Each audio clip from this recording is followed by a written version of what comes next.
కొందరిలో ఉదయం నిద్ర లేవగానే కాలిమడమల్లో నొప్పిగా అనిపిస్తూ ఉంటుంది. నడవటానికి కూడా ఇబ్బంది పడాల్సి వస్తుంది. కొంతసేపటి తర్వాత ఆ నొప్పి తగ్గిపోతుంది. కానీ మళ్ళీ మరుసటి రోజు కానీ కొన్ని రోజుల తర్వాత కానీ ఉదయమే ఇలా నొప్పి వస్తూ ఉంటుంది.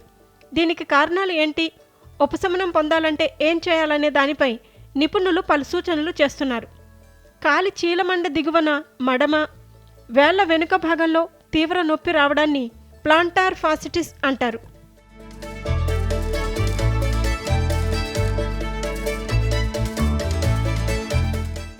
కాలి మడమను వేళ్లతో కలిపే ప్లాంటార్ ఫాసియా అనే లిగమెంట్లో సమస్యలు ఏర్పడినప్పుడు ఈ ఇబ్బంది తలెత్తుతుంది. తరచూ పాదాలపై తీవ్ర ఒత్తిడి పడే పనులు చేయటం, అంటే జాగింగ్, ఎక్కువసేపు నిలబడే ఉండటం, ఎక్కువగా మెట్లు ఎక్కి దిగటం వంటివి చేయటం వల్ల లిగమెంట్లపై ఒత్తిడి పడి ప్లాంటార్ ఫాసిటిస్ సమస్య వస్తుంది.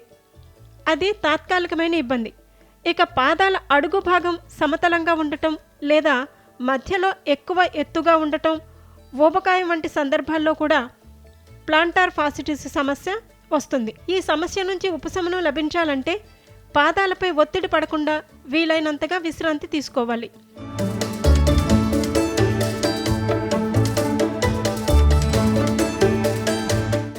అలా కాకుండా ఎక్కువసేపు నిలబడటం, పరిగెత్తడం వంటివి చేస్తే లిగమెంట్లు మరింతగా దెబ్బతిని నొప్పి చాలా కాలం కొనసాగే అవకాశం ఉంటుందని నిపుణులు చెబుతున్నారు.